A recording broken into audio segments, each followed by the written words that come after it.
সাবধানে যাস, হ্যাঁ সাবধানে যাবি।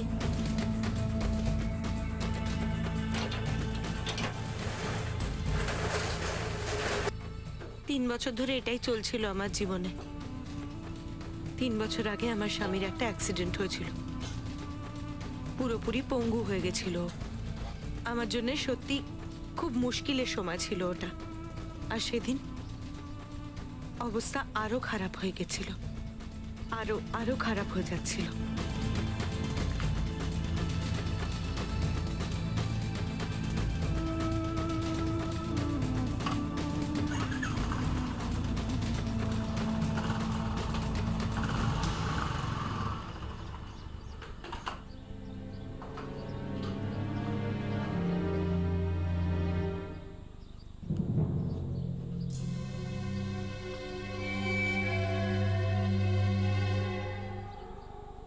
চা।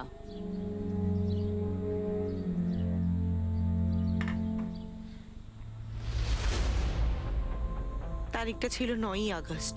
সেদিন দুপুরে যা হয়েছিল তাতে আমার জীবনটা একেবারে পাল্টে গেল।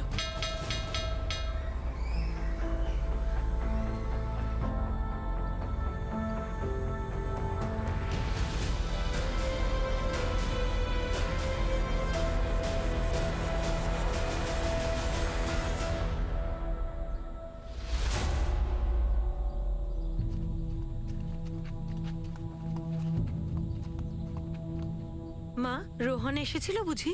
না তো, তুই পাঠিয়েছিলি এখানে? না, স্কুল থেকে এখনো বাড়ি আসেনি। এখানে আসেনি? ধনঞ্জয়ের বাড়িতে একবার জিজ্ঞেস করতো। নন্দিনী বৌদি, রোহন এসেছিল এখানে? এখানে কেন আসবে? কেন স্কুল থেকে ফেরেনি এখনো? না, এখনো আসেনি। স্কুলে গিয়ে দেখেছিস? ওখানেই থাকবে। না, ওখান থেকেই আসছি। যাওয়ার সময় তো দেখেছিলাম ওকে, আর তো স্কুলে তো ফিরে আসেনি কবিতা দেবী। সেটাই তো, বাড়িও আসেনি। না কবিতা, রোহন তো এখানে আসেনি।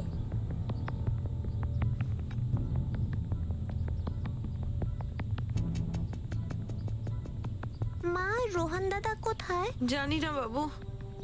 আমি স্কুলেও গিয়েছিলাম, তোমার দাদু ঠাকুমার ওখানেও গিয়েছিলাম, তোমার জেঠুদের ওখানেও গিয়েছিলাম, ও যায়নি। একটা কাজ কর, তুই আরেকটু গিয়ে দোকানে বস, আমি বাড়ি থেকে দেখে আসি যদি পৌঁছে গিয়ে থাকে।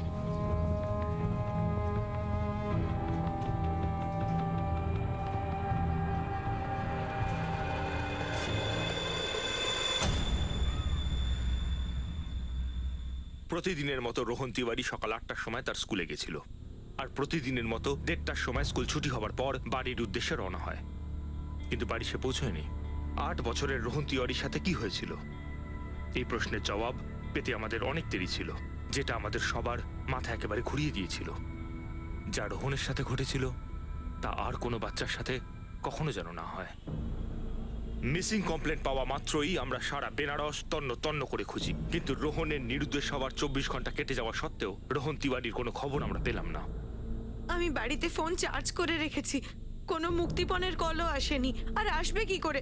আমরা তো বড় লোক নই যে আমাদের কাছে টাকা চাইতে কেউ ফোন করবে। আমরা স্কুলে রোহনের সব বন্ধুর সঙ্গে কথা বলেছি, সবার বক্তব্য ও বাড়িতেই আসছিল, আর পাড়ার বন্ধুদের বক্তব্য বাড়িতে ঢুকতে কেউ দেখেনি। তাহলে কোথায় গেল আমার ছেলেটা স্যার? আপনি বলুন, কোথায় গেল? কারোর সাথে কোনো শত্রুতা? ওর মাধ্যমে আপনাকে বা আপনার স্বামীকে কষ্ট দিতে চায়? কষ্ট? রোহন দাদা দুপুরে আসে স্কুল থেকে, খাবার খায় আর তারপর চলে যায় দোকানে মাকে সাহায্য করতে। আচ্ছা বাবু পায়েল, কাল সকালে রোহন দাদা স্কুলে যাওয়ার আগে রোহন দাদার সাথে মায়ের কিংবা বাবার বা অন্য কারোর সাথে ঝগড়া হয়েছিল? না, রোহন দাদা তো কারোর সাথে ঝগড়া মারপিট করে না। কোনো খবর পাওয়া গেল ধনঞ্জয়? না বাবা, কবিতা জানকীনগর পুলিশ স্টেশনে রিপোর্ট লিখিয়েছে, ওরা খোঁজ করছে। আমার থানা থেকেও খোঁজ করা হচ্ছে। একা তো কোথাও যাবে না রোহন, কারুর সাথেই গেছে।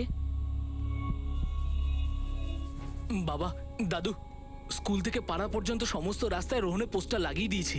2-1জনকে বলেছি স্কুলের আশেপাশে খোঁজ নেওয়ার জন্য, আর ওই চ্যাট অ্যাপ্লিকেশনেও পোস্ট করে দিয়েছি, কিন্তু এখনো অবধি কোনো খোঁজ পাওয়া যায়নি।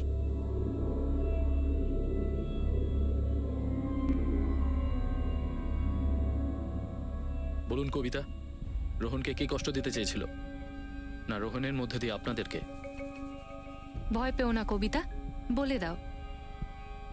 তোমার ভাসুর ধনঞ্জয় তিওয়ারি পুলিশে হেড কনস্টেবল না?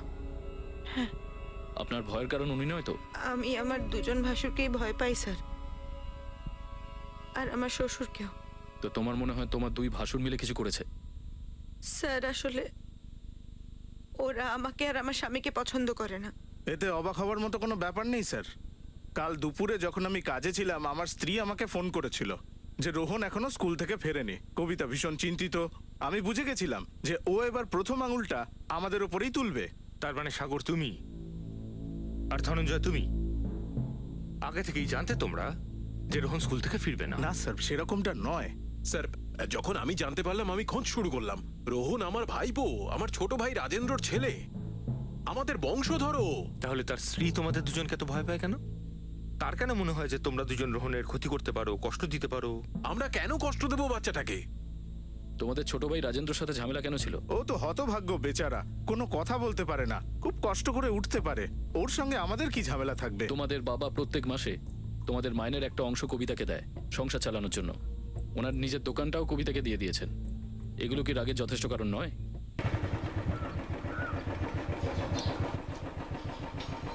প্রণাম মা।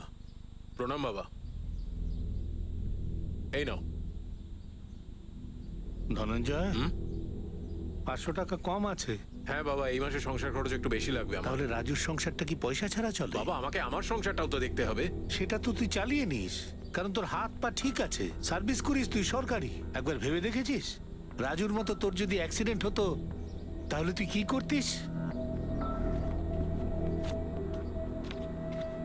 ধনঞ্জয়, এটা কি ধরনের ব্যবহার? ভিক্ষে দিচ্ছিস না তুই? দাদা, কেন মাথা গরম করছিস? যখনই রাজুর কোনো কথা হয়, বাবা এক পয়সাও কি এদিক থেকে ওদিক করতে দেয়? এটা তো খুব অন্যায়, তাই না? কবিতার সংসার চালানোর জন্য আমরা দুটো পরিবার টাকা দিই, তার ওপর দোকানের সমস্ত উপার্জন ওর ঘরে ঢোকে। মানে আমাদের কোনো মূল্যই নেই, তাই না? সাগর, একটু ভাব। শুধু কবিতাকেই ওই দোকানটা চালানোর দায়িত্ব কেন দিলেন বাবা? তোর নন্দিনী বৌদি কিংবা শালিনীকে কেন নয়? কিন্তু এই কথাটা বাবাকে বলবে কে? আমাদের দুজনের মুখ তো বাবার সামনে খোলেই না। শুধু শুধু আমরা দুজন আশার স্বপ্ন কেন বুনছি? কথা তো এবার বলতেই হবে, আর সেটা যত তাড়াতাড়ি সম্ভব। আমাদের পরিবারে যে সমস্যা ছিল সেটা কারোর কাছে গোপন ছিল না। আর এতটাই খোলামেলা ছিল, এতটাই সবাই জানতো যে রোহনের সঙ্গে কিছু করে সন্দেহের তীরই শুধু নয়, পুরো বাড়ি কামান দেখে দিত আমাদের উপর। আর এরকম কিছু একটা করে আমাদের লাভটা কি? মনের কষ্ট কিছুটা লাঘব হবে, সেটাই কম কথা কি? এমন একটা পরিবার এখন কষ্টে আছে যাকে তোমরা দুজন নিজেদের কষ্টের কারণ ভাবো।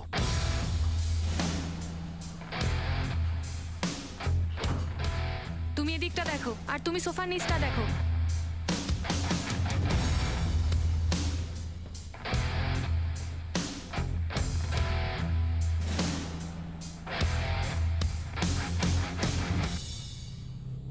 স্যার, কিছু করতেই হলে তাহলে ওকে আমাদের বাড়িতে কি আমরা লুকিয়ে রাখতাম? তাহলে অন্য কোথাও লুকিয়েছো মনোজ? বলো, কোথায় লুকিয়েছো? এবার একটু বেশি হচ্ছে স্যার। আমার স্বামীও আপনাদের মতন পুলিশে কাজ করে, রোহনের জ্যাঠা মশাই, আর আপনি আমাদের ঘরের এমন তল্লাশি নিচ্ছেন যেন আমরা কোনো অপরাধী। ধনঞ্জয়, কোথায় লুকিয়েছো রোহনকে? এখনো সময় আছে, সত্যিটা বলে দাও। ওর দিন নামে দিব্যি করছি স্যার, এরকম কাজ আমি কখনোই করতে পারি না। ম্যাডাম, আমাদের ঘরের তল্লাশিটা যখন করলেন, তাহলে এবার কবিতার ঘরের তল্লাশিটাও হোক। কবিতা নিজের বাচ্চাকে ঘরে লুকিয়ে সারা দুনিয়ায় ঢেরা পিটিয়ে বেড়াবে? আপনি তো আমাদের বদনামে ঢেরা পিটিয়েই বেড়াচ্ছেন, যেখানে আমরা কিছু করিনি। আর ওই যে কবিতা, একটা আঙুল যখন আমাদের দিকে তুলছে তখন 4টে আঙুল ওর দিকে উঠছে, যেটাও খুব বুদ্ধি করে লুকিয়ে রেখেছে। কোন যুক্তিতে কবিতা সম্পর্কে এরকম বলছো তুমি? আমরা এতটা নিচু মনের মানুষ নই যে অকারণে কারোর ওপর আঙুল তুলবো। আর আপনি ওই কবিতার ঘরের তল্লাশিটা নিয়েই ফেলুন। ইন্সপেক্টর সাহেব, আপনি কেন আমার ছেলেদের পেছনে পড়ে আছেন? আর অন্য কোনো দিকেও খুঁজে দেখুন না। করবো না প্রকাশ বাবু, করা হচ্ছে, কিন্তু আপনারা যদি একটু কোঅপারেট করেন। দেখুন, রোহন নিজের থেকে একাই কোথাও চলে যেতে পারে না, কারোর সাথে গেছে, এবং সেটা চেনাশোনায় কি হবে? তাহলে একটু ভেবে বলুন, এমন চেনাশোনা কে থাকতে পারে যার সাথে রোহন কিছু না ভেবেই চলে গেল?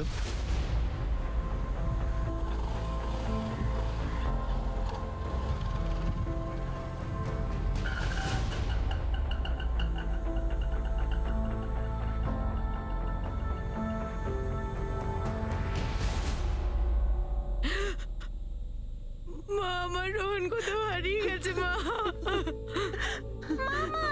শান্ত হ, শান্ত হ, শোন, কাঁদিস না, মা এবার ও কি ঠিক হবে? ফিরে আসবে।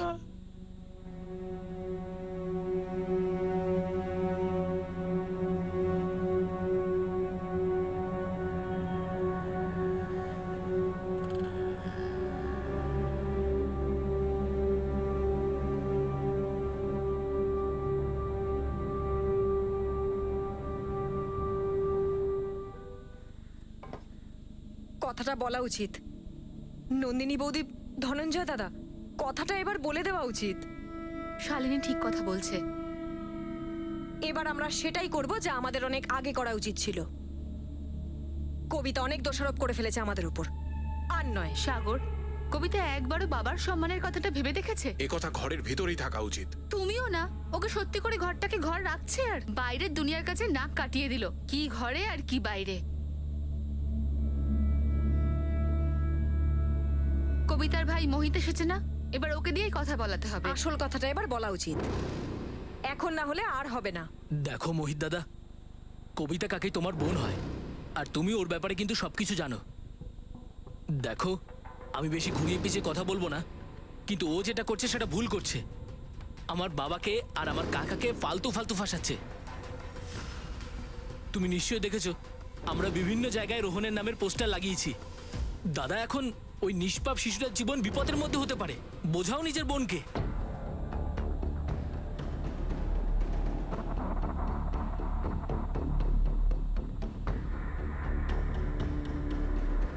সমস্ত সন্দেহভাজনদের ফোন রেকর্ডস আমরা বারংবার খতিয়ে দেখি। পুরো বেনারস জুড়ে আমাদের খোঁচররা রোহনের খবর নিচ্ছিল। আমাদের অগোচরেই তিওয়ারি পরিবারের ভিতরে কিছু একটা ঘটছিল, কোনো একটা রহস্য দানা বাঁধছিল। কি হয়েছে মোহিত? দিদি, রোহন কোথায়? কি জিজ্ঞেস করছিস আমায়? দিদি, ধনঞ্জয় সাগরবাবুর পরিবার মুখ খুলছে না, তার মানে এটা নয় যে ব্যাপারটা সারা জীবন ধামাচাপা পড়ে থাকবে। তুই কি ওদের সাথে মিলে গেছিস নাকি মোহিত, যে ওদের মতো এরম গোল গোল কথাবার্তা বলছিস তুই?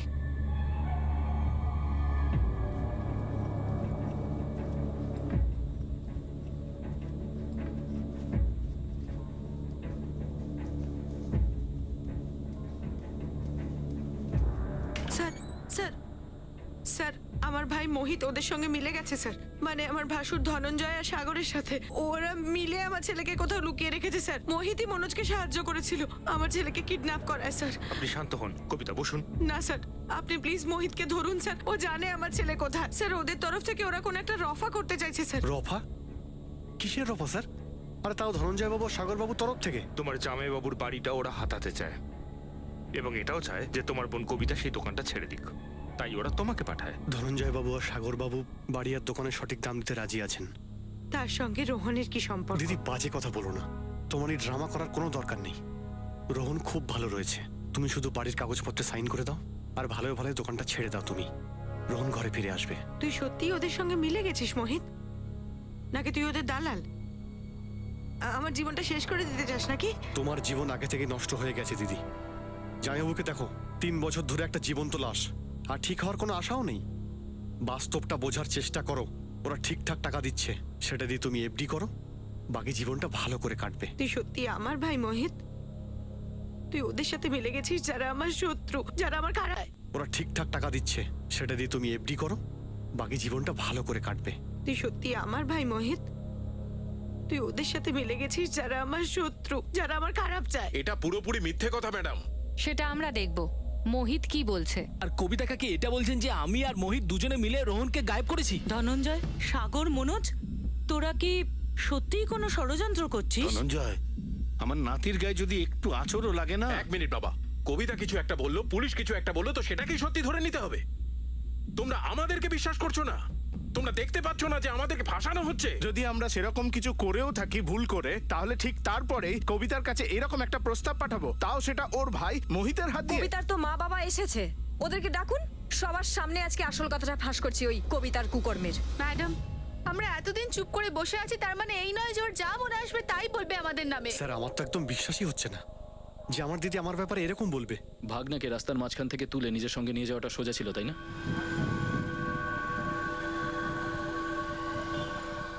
স্যার এটা পুরোপুরি মিথ্যে কথা। আর প্রথমত আমি দিদির সঙ্গে কোনো রফার কথা বলিনি। আর দ্বিতীয়ত 9 তারিখে রোহন যেদিন নিখোঁজ হয় সেদিন আমি দিবাপুরে ছিলাম আমার গ্রামে। মোবাইলটা বাড়িতে রেখে বেনারস এসেছিলেন। না স্যার, আমি আসিনি। আমার দিদি আপনাদের ভুল বোঝাচ্ছে। তো তোর কবিতার সাথে কোনো কথা হয়নি? হয়েছিল স্যার, আর আমি দিদিকে ডাইরেক্ট বলেছিলাম যে জুগনুর ব্যাপারে পুলিশকে বলে দিতে। যুগ্নু? এই যুগ্নু আবার কে? জুগনু সিং।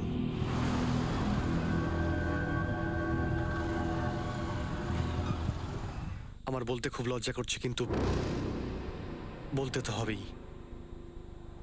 জুগনু সিং এর সঙ্গে দিদির একটা সম্পর্ক ছিল, আর দিদিকে আমি এটাই বলছিলাম যে জুগনি হয়তো রোহনকে তুলে নিয়ে গেছে। বলে দাও পুলিশকে। দিদি, জুগনুর কথা তুমি পুলিশকে জানিয়েছো? ওকে কেন ভেতরে টানছিস? কারণ ওই তোমার ছেলেকে তুলে নিয়ে গেছে। মিথ্যে কথা মোহিত। সত্য হোক বা মিথ্যে সেটা পুলিশকে খোঁজ নিতে দাও।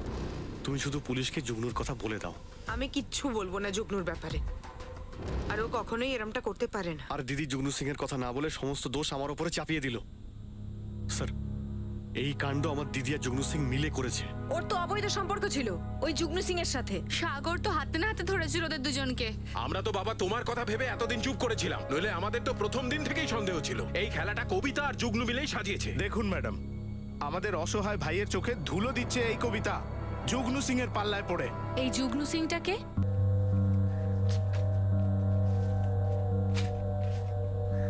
কি ব্যাপার রোহন বাবু, আজ হোমওয়ার্ক করছো? হ্যাঁ আঙ্কেল। চল তাড়াতাড়ি এটা করে ফেল, তারপরে আমরা গঙ্গার ঘাটে ঘুরতে যাবো। হ্যাঁ গরম গরম জিলিপি আর রাবড়ি খাবো। হ্যাঁ, হ্যাঁ। আস্তে আস্তে 1 মিনিট, এই হয়ে গেছে। তারপর বলো রাজেন্দ্র বাবু, কি খবর? ঠিকঠাক? কোনো রকমের কোনো অসুবিধা বা কিছু? আরে বাহ, শাবাশ। আচ্ছা পায়েল মা, একটা কথা বল, দাদা আর আমার সাথে গঙ্গার ধারে গরম গরম জিলিপি আর রাবড়ি খেতে যাবি? মা হ্যাঁ বললে তবে। রোহন আর পায়েলের মা, হ্যাঁ, আমি ওদের বাবাকে একটু হাঁটানোর চেষ্টা করছি। তারপরে তোমার দুটো বাচ্চাকে গঙ্গার ঘাটে নিয়ে যাওয়ার অনুমতি কি পাবো? হ্যাঁ নিশ্চয়ই নিয়ে যাবেন, কিন্তু যদি আমার বাচ্চাদের ওখানে নিয়ে যেয়ে কিছু খাওয়াতে হয় হ্যাঁ। তাহলে দয়া করে এটা রেখে নাও।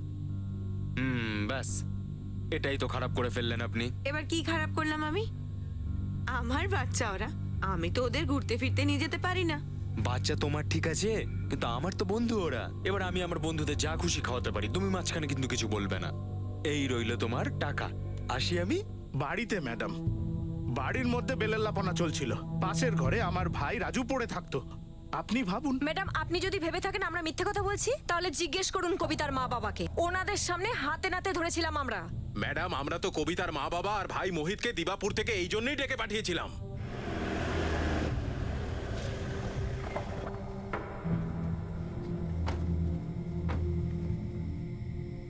কি হয়েছে ওম প্রকাশ বাবু, আপনি হঠাৎ ডেকে পাঠালেন? আপনার কবিতার সঙ্গে কোনো কথা বলেননি তো, যেটা আমি বলেছিলাম? না, এখনো করা হয়নি। কিন্তু কি হয়েছে কি? আপনারা চলুন, নিজেরাই নিজেদের চোখে দেখে নিন।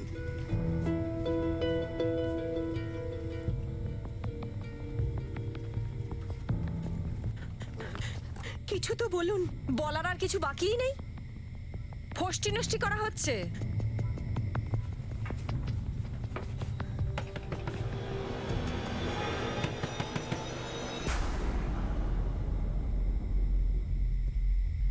চলুন চলুন, ভেতরে চলুন।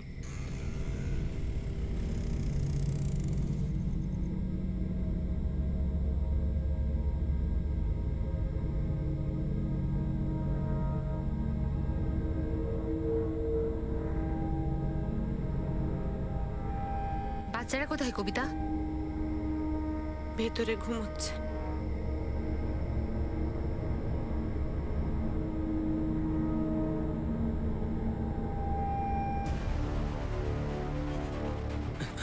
এসব কি কবিতা?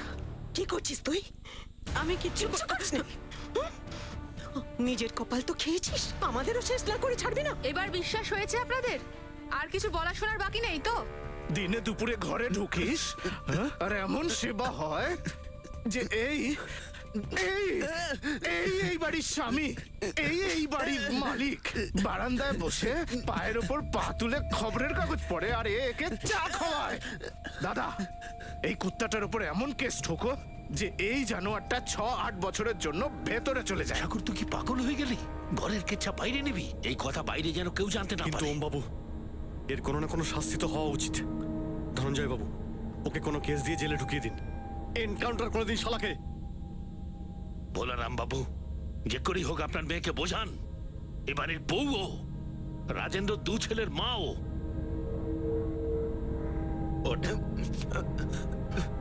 চলো।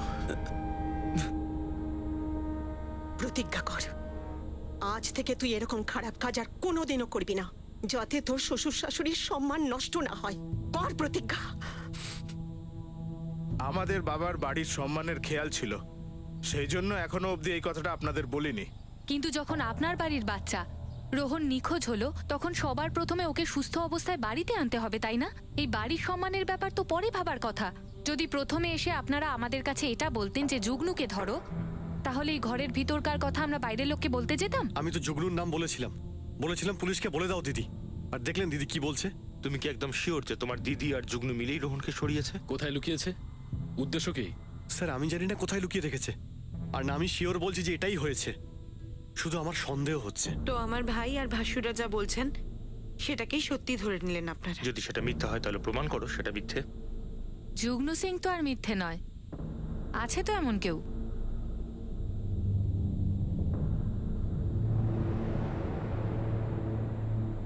যুগ্ন সিং আছে, এই হলো ওর নাম্বার।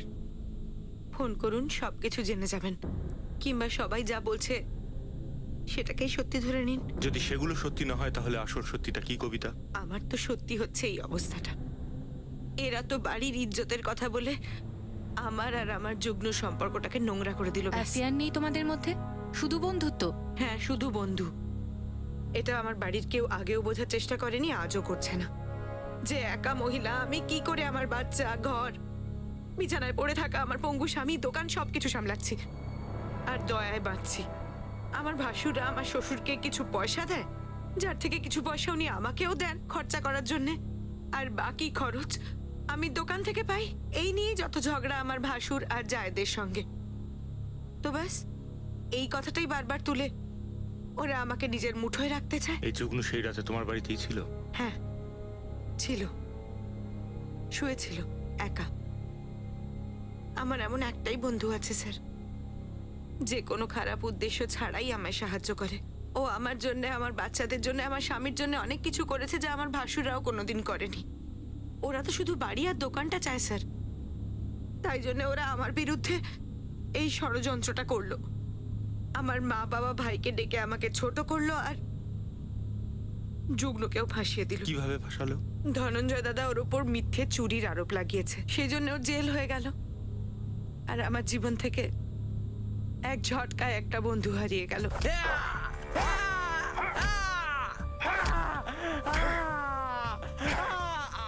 এক বছর হয়ে গেছে আমার যুগ্নুর সঙ্গে দেখা হয়নি স্যার, কিন্তু এরা আমায়, আমার বাচ্চাদের, আমার পঙ্গু স্বামীকে যেভাবেই হোক শুধু বাড়ি থেকে তাড়িয়ে দিতে চায়। এই যুগ্নু এখন বারাণসীতে আছে? না, এলাহাবাদে থাকে। আপনি কথা বলে নিন।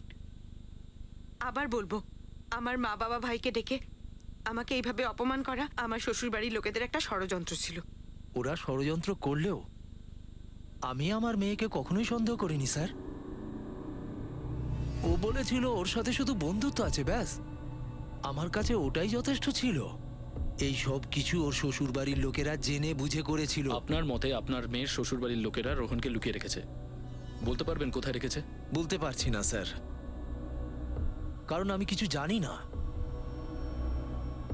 কিন্তু আমি শুধু এইটুকুই জানি যে আমার মেয়ে ভীষণ একা, প্রতিবন্ধী বর, 2 বাচ্চা, বাড়ি আর দোকানের দায়িত্ব, তার ওপর বাড়ির লোকেরা একটুও সাহায্য করতো না।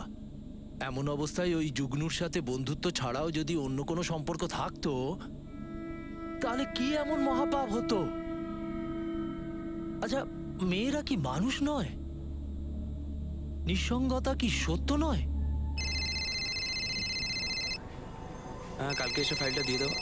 1 সেকেন্ড। হ্যাঁ, হ্যালো যুগ্নু সিং? হ্যাঁ বলছি।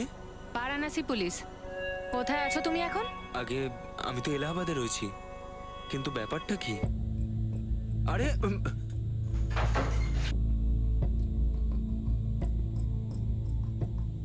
ম্যাডাম, রোহন যদি এখানে থাকতো তাহলে আমি ওকে আটকে থরি না রাখতাম। পুচকে বন্ধু আমারও।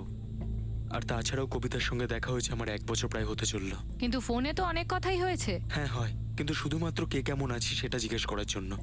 আর ওর ছেলে রোহনকে আমি কেন তুলে নিয়ে আসবো? ওর সাথে দেখা করতে পারি তার জন্য। রোহন নিখোঁজ হয়েছে 4 দিন হয়ে গেছে, এখনো ওকে পাওয়া যায়নি। তাহলে তো কবিতা খুব চিন্তাতে রয়েছে। যুগ্নু, কবিতা বলছিল তোমাদের মধ্যে শুধু বন্ধুত্ব আছে, কিন্তু আমি তো তোমার চোখে ভালোবাসা দেখতে পাচ্ছি। হ্যাঁ ম্যাম, ভালোবাসি, কিন্তু মন থেকে। তাছাড়া আর কোনো মতলব ছিল না। ছাড়ুন, এখন এসব বলে কি লাভ? আমরা কখনো কিছু বলিনি একে অপরকে, শুধু বন্ধুত্ব আছে এইটুকুই যথেষ্ট। কিভাবে দেখা হয়েছিল? কথা হয়েছিল আমাদের। হ্যাঁ, কিন্তু কোথায়? তুমি এলাহাবাদ গেছিলে নাকি ও বারাণসী এসেছিল? তোমার গ্রামে দিবাপুরে দেখা হয়েছে? ফোনে, ফোনে কথা হয়েছিল। ফোনে? ফোন এসেছিল আর রং নাম্বার ছিল ওটা, তাই কথা হয়েছিল। রং নাম্বার থেকে বন্ধুত্ব হয়ে গেল? আগে হ্যাঁ হয়েছিল।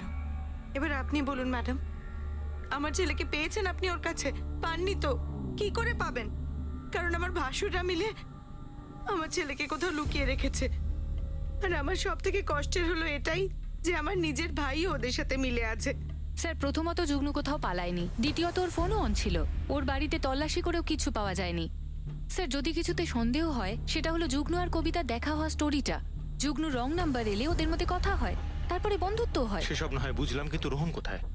মুক্তিপণের জন্য ফোন আসেনি। স্যার, যেই রোহনকে লুকিয়ে রাখুক চেনাশোনার মধ্যেই, আর এখনো পর্যন্ত রোহনকে আটকে রেখেছে, কষ্টে আছে। 8 বছরের একটা বাচ্চাকে কেউ কেন কষ্ট দেবে?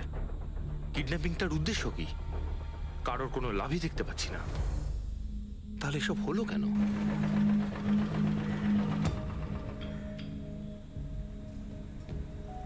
এখনো সময় আছে দাদা, দ্বিতীয় সত্যিটাও পুলিশকে বলে দি চল। সাগর, তাতে আমরাও ঝামেলায় পড়ে যেতে পারি। অনেক প্রশ্ন উঠবে আমাদের নিয়ে। হতে দে না দাদা, এই সময় সব থেকে বড় সন্দেহ আমাদেরই ওপরে। তুই বুঝতে পারছিস তো আমি কি বলছি?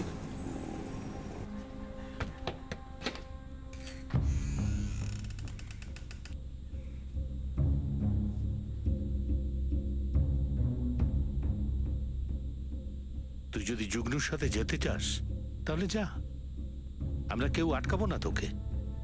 আমরা রাজুকে দেখাশোনা করব, আর বাচ্চারা আমাদের সঙ্গে থাকবে। কবিতা, পায়েল আছে, শুধু রোহনকে ফিরিয়ে দে। এই কথা তো ধনঞ্জয় দা আর সাগর দা জানবে বাবা, ওরাই তো তুলে নিয়ে গেছে আমার ছেলেটাকে। তোকে হারে হারে চিনি আমরা।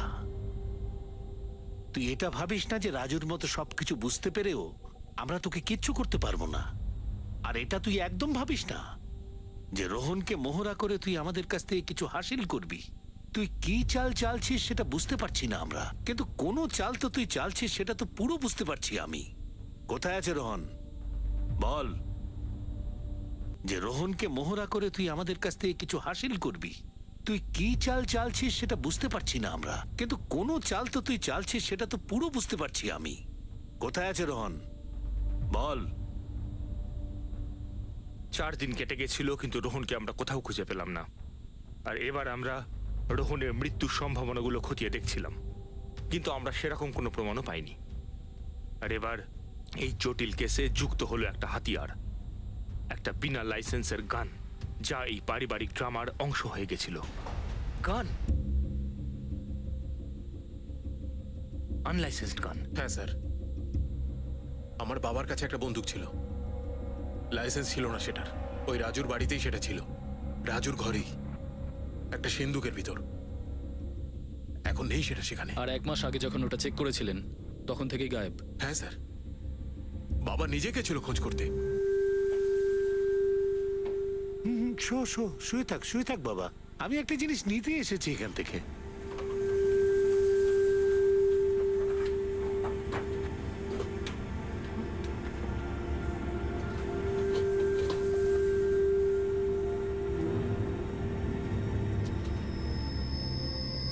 আমি জানি না বাবা। রাজু তো সিন্ধুক অব্দি যেতে পারে না, আর বাচ্চারাও কিছু বার করতে পারবে না। আমি তো এই কথাটাও জানি না যে ওই সিন্দুকের মধ্যে আপনার কোনো বন্দুক আছে। আর আমি বন্দুক নিয়ে করবোটা কি? আপনি এরকম আরোপ কেন লাগাচ্ছেন আমার ওপর? গুলি ছিল ভেতরে? না স্যার, ছিল না। আর এই গান রাজুর বাড়ির সিন্ধুকে কেন ছিল? কারণ স্যার আমরা ওখানেই থাকতাম, ওটাই আমাদের প্রথম বাড়ি। তখনই বাবা বন্দুকটা কিনেছিল। তারপর আমরা সবাই আলাদা আলাদা হয়ে গেলাম, নিজেদের বাড়িতে চলে এলাম, কিন্তু ওই সিন্দুকটা ওখানেই ছিল, আমাদের পুরনো বাড়িতে। তার মানে প্রথমে গান খুঁজে পাওয়া যায় না, তার প্রায় 3 সপ্তাহ পরে রোহনকে খুঁজে পাওয়া যাচ্ছে না। ব্যাপারটা অদ্ভুত নয়? স্যার এটাও কবিতার কোনো একটা চাল হবে। আমরা ওর জীবন থেকে জুগনুকে সরিয়ে দিয়েছিলাম, তাই আমাদের উপর রেগে আছে ও। আর কবিতা গান এবং নিজের বাচ্চাকে গায়েব করে নিজেরা কি করে কমতো, এতেও লাভ কি? আমার তো মনে হয় যে ওরা আমাদের রোহনকে হয়তো মেরেই ফেলেছে, আর এরপর ওরা প্ল্যান করেছে পায়েলকেও সরিয়ে দেওয়ার, আর তারপর আমার ভাই রাজুকেও। আপনারা এভাবে কেন দেখছেন আমাকে? আমিও আপনাদের মতো একজন পুলিশ কর্মী। গুরু এই গানটার ব্যাপারে খোঁজ নে। ফরেন মেড গান, আর গুলি ছিল না ভেতরে, সেরকমটাই বলা হয়েছে। স্যার, একজন হেড কনস্টেবল তার বাড়িতে বিলিতি বন্দুক, আর সেটা আবার বিনা লাইসেন্সে। কোনো গন্ডগোল তো আছেই স্যার। গন্ডগোল তো নিশ্চয়ই আছে, কিন্তু দুঃখের ব্যাপারটা হলো এই গন্ডগোলে একটা 8 বছরের বাচ্চা ফেঁসে আছে। আমাদের টার্গেট হলো রোহনকে খুঁজে বের করা, আর তার মাঝখানে এরা গানের গুগলিটা মেরে দিল। এখন ভয়ের ব্যাপার হচ্ছে এই নিখোঁজ গানটা বাচ্চাটাকে নিখোঁজ করার জন্য ব্যবহার হয়নি তো?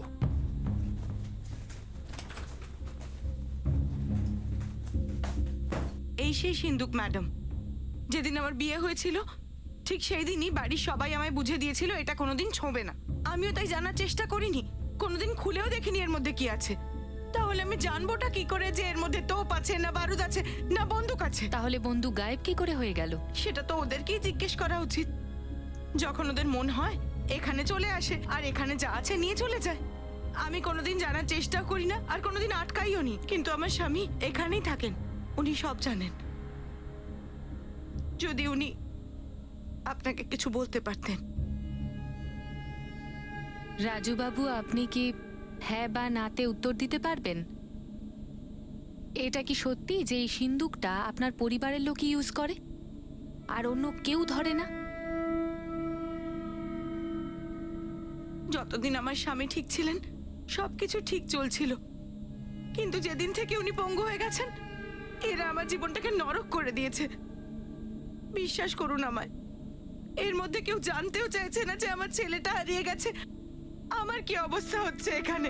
তার মানে কবিতা, তুমি এটা বলতে চাইছো ওরা তোমার ছেলেকে অপহরণ করেছে যাতে তোমার দোকান আর বাড়িটা হড়প করতে পারে? আমি জানি না ম্যাডাম, শুধু এই বাড়িটা আমার স্বামীর নামে, যেটা কালকে আমার ছেলের নামে হবে, আর এই কথাটা ওরা ভালো করে জানে। আমার ছেলেটাকে তুলে নিয়ে গিয়ে আমার সাথে জানি না কি রফা করতে চায় ওরা। যদি এরম কিছু করতে চায় আমি নিজে লিখে দিয়ে দিচ্ছি না, কোনো আফসোস থাকবে না আমার। শুধু আমার ছেলেটাকে সুস্থভাবে আমার কাছে ফিরিয়ে দিক, আমাকে আমার রোহনকে ফিরিয়ে দিক, আর কিচ্ছু চাই না আমার। আমি সত্যি কথা বলছি। তিওয়ারি পরিবারের প্রতিটি সদস্যকে আমরা বারবার প্রশ্ন করি, কাউকে বিন্দুমাত্র টলাতে পারিনি। না ভাঙছিল না মচকাচ্ছিল। কখনো কখনো তাদের কথা শুনে মনে হচ্ছিল যে তারা একজোট হয়ে কবিতাকেই দোষী সাব্যস্ত করতে চায়, আর কখনো কখনো মনে হচ্ছিল হয়তো এদের কোনো ইনভলভমেন্টই নেই। ওদিকে এলাহাবাদেও জুগনু সিং এর উপর আমাদের লোক কড়া নজর রেখেছিল, কিন্তু ওই ফ্রন্টেও সেরকম কোনো মুভমেন্ট ছিল না।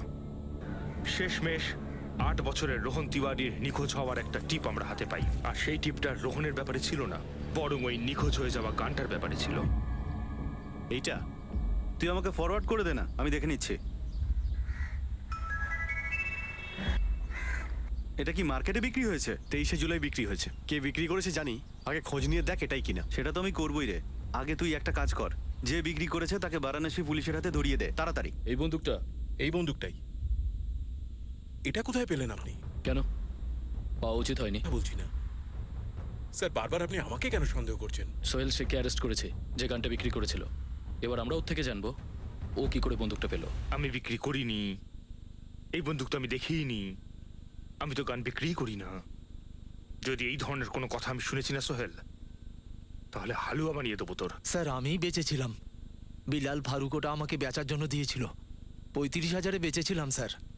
3,500 আমার কমিশন, 10%। আর এই বন্দুক ফারুক কি করে পেল? কে বলবে স্যার, আর কে জিজ্ঞেস করবে? ব্যাস, মাল পেয়েছি, বেচে দিয়েছি স্যার। কোথাকার মালে? বিলাল ফারুকে? এলাহাবাদ স্যার। নাম্বার দেবো? দেখ বিলাল, হিরোগিরি দেখাবি না, প্রশ্নের উত্তর দে, নাহলে এখানেই পুঁতে দেবো। স্যার ওই বন্দুকটার পেছনেই কেন পড়ে আছেন? প্রতিদিন হাজারো বন্দুক বিক্রি হয়। যে বাড়ি থেকে গানটা গায়েব হয়েছিল সেই বাড়ি থেকে 1 সপ্তাহ আগে একটা 8 বছরের বাচ্চা গায়েব হয়েছে। আমার ব্যবসা শুধু বন্দুক বিক্রি করার।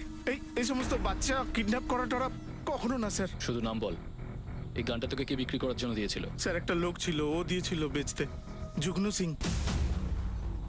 স্যার আমি কোনো বিলাল টিলাল কাউকে চিনি না, আমাকে ফাঁসানোর জন্য আমার নামটা নেওয়া হয়েছে স্যার।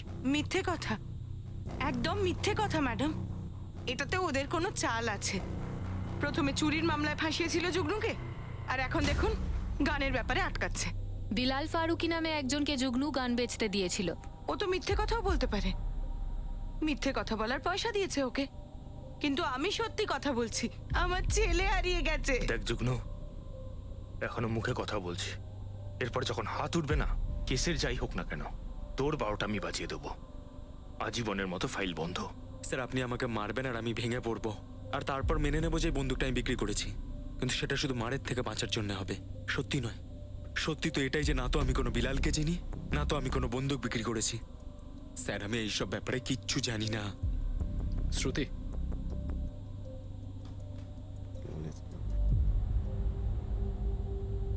ঠিক আছে কবিতা, তুমি একই কথা বারবার বলতে থাকো, আমাদের তাতে কিচ্ছু যায় আসবে না। কবিতা, যুগ্ন আমাদের সবকিছু বলে দিয়েছে। তোমার কাছে আর নতুন করে আমাদের জানার কিচ্ছু নেই, শুধু গ্রেপ্তার করতে হবে তোমাকে। স্যার, স্যার ওই বন্দুকটা দিয়েছিল বিলালকে বিক্রি করবার জন্য। ও বলছে যে ওই বন্দুকটা চুরি করেছে, আর স্যার ও বলছে ওর এটাও সন্দেহ যে যুগ্নই ওর বাচ্চার সাথে খারাপ কিছু করেছে। শঙ্কর হাবিলদারকে ডেকে আনো আর বলো 2-3 দিন একে খুব আদর যত্ন করুক। দেখো কিছু বলে কিনা। স্যার, স্যার স্যার ওই কবিতা আমাকে ফাঁসাচ্ছে স্যার। আমারও তাই মনে হয়। যুগ্নু, যুগ্নু আমার নামে এরকম আরোপ লাগাতে পারে না স্যার। কেন? ও তো পরিষ্কার বলছে গান তুমি ওর হাতে দিয়েছিলে। এই কথা বলছে যুগ্নু? হ্যাঁ, একদম এটাই বলেছে, পরিষ্কার বলেছে। তুমি তো বলেছিলে রোহনকে তুলতে, পুরো প্ল্যান আমাদেরকে বলে দিয়েছে। কবিতার খুব প্রয়োজন ছিল টাকার, সেই জন্যই ওই বন্দুকটা আমাকে দিয়েছিল বিক্রি করার জন্য।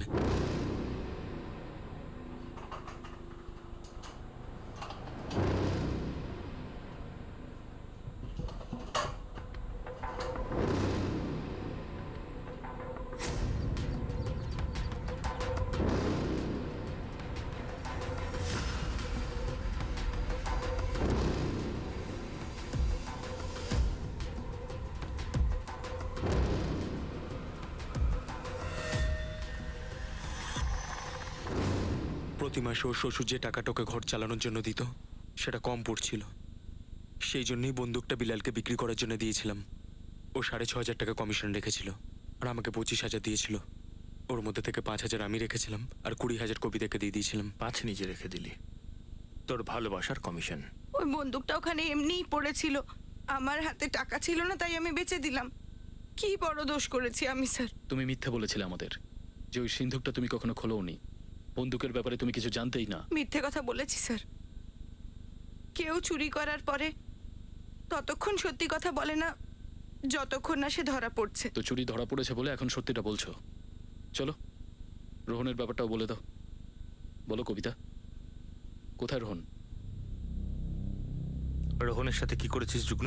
ওর জন্যেও কবিতা আমাকে উস্কেছিল স্যার। ওই আমাকে বলেছিল এটা কি করার জন্য বলেছিল? কি করেছিস তুই বাচ্চাটার সাথে? রোহন, স্কুল থেকে আসার সময় না যুগ্নু আঙ্কেলের সঙ্গে দেখা হবে। যুগ্নু কাকা? উনি তোমাকে ঘুরতে নিয়ে যাবেন, ওনার সঙ্গে ঘুরে এসো আর তারপর বাড়ি চলে এসো। কিন্তু মা, সাগর জেঠু আর বড় জেঠু তো ওনাকে দেখে রেগে যাবেন, আরে তাই না? উনি তোমাকে তো বাড়িতে ছাড়তে আসবেন না, একটু দূরে ছাড়বেন আর তারপর বাড়ি চলে এসো, কাউকে কিছু বলার দরকার নেই। আর পায়েল, ওকে নিয়ে যাব না? আমি স্কুল থেকে গিয়ে পায়েলকে সাথে নিয়ে যাই। না বাবু, পায়েল বাবার কাছে থাকবে বাড়িতে, ওকে পরে নিয়ে যাব ঘুরতে।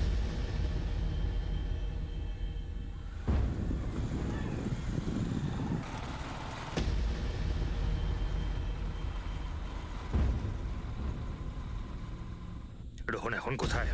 কি করেছিস ওর সাথে?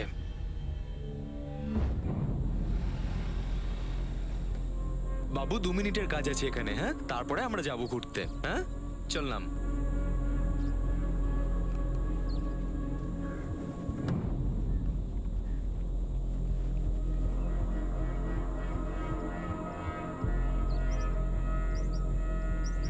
এভাবে কেন দেখছো আঙ্কেল? কি হয়েছে আঙ্কেল? মেরে ফেললি? তুই রোহনকে মেরে ফেললি?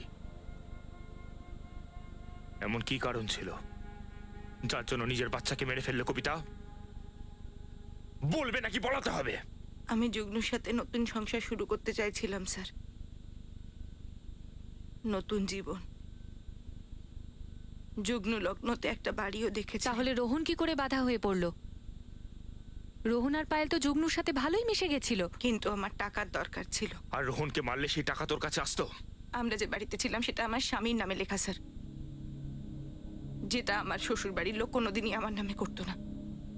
তাহলে আমি ওটা বিক্রিও করতে পারতাম না। কিন্তু আমার স্বামী না থাকলে ওই বাড়িটা রোহনের নামে হতো। কিন্তু আমি অতদিন অপেক্ষা করতে পারতাম না। রোহনের পর আমি ওটা বিক্রি করতে পারতাম, যার থেকে আমি পয়সা পেতাম। আর সেই পয়সা দিয়ে আমি নিজের জীবন শুরু করতাম নতুন করে। আমি যে জীবনটা পাচ্ছিলাম সেটা জীবন নয়, স্বামীর নামে একটা জ্যান্ত লাশ। শ্বশুর বাড়ি আর পরিবার মানে প্রচুর কথা শোনা, প্রচুর কথা। এইসব আমার ভেতরে ভেতরে মেরে ফেলছিল স্যার। আমি বিরক্ত হয়ে গেছিলাম। আমি বাঁচতে চাই। আমারও তো বাঁচার অধিকার আছে, তাই না? আমার জীবন নিজের মতন করে বাঁচার অধিকার আছে আমার। ক্রাইম সিন থেকে আমরা রোহনের কঙ্কালটা খুঁজে পাই, আর তার স্কুল ইউনিফর্ম থেকে তাকে আমরা আইডেন্টিফাই করতে পারি। আর আমাদের অনুমান যে দেহটা হয়তো জঙ্গলি জানোয়ার খেয়ে নিয়েছিল।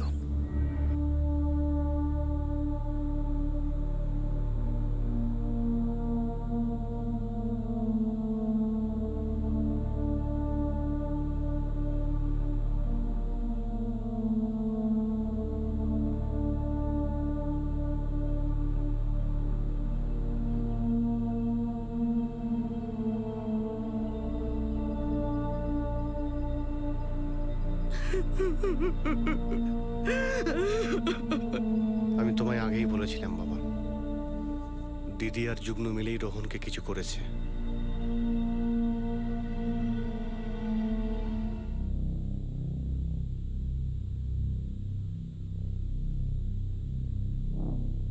আমরা সেই চুরি যাওয়া গানটাকেও শেষমেশ ট্রেস করতে পারি।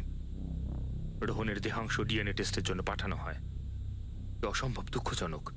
একজন 8 বছরের বাচ্চাকে তার নিজের মাই এরকম বিভৎসভাবে খুন করাতে পারে। আর কেন? কেন সে নতুন করে জীবন শুরু করতে চায়? লোভ। এ এমন একটা জিনিস যার জন্য মানুষ নিজের মনুষ্যত্বের গলাও টিপে ধরতে পারে। পবিত্র মা আর শিশুর সম্পর্ক ছিঁড়ে ফেলতে পারে, যেটা নারীর সাথে যুক্ত। কিন্তু সব থেকে বড় প্রশ্ন হলো, এত ভয়ঙ্কর এবং বিপজ্জনক একটা অপরাধ করার পরেও এইভাবে পাওয়া একটা স্বার্থপর জীবন কি কেউ উপভোগ করতে পারে? তার জীবনে কি সত্যি আনন্দের লেশমাত্র থাকবে? আর উত্তর কখনোই নয়। কোনো মানুষ অন্যের জীবন কেড়ে নিয়ে কখনোই সুখী থাকতে পারে না। আবার দেখা হবে নতুন একটা কেস নিয়ে। ক্রাইম পেট্রোল সতর্ক। জয়। For more updates, subscribe to our channel, click the show links and enjoy watching the videos.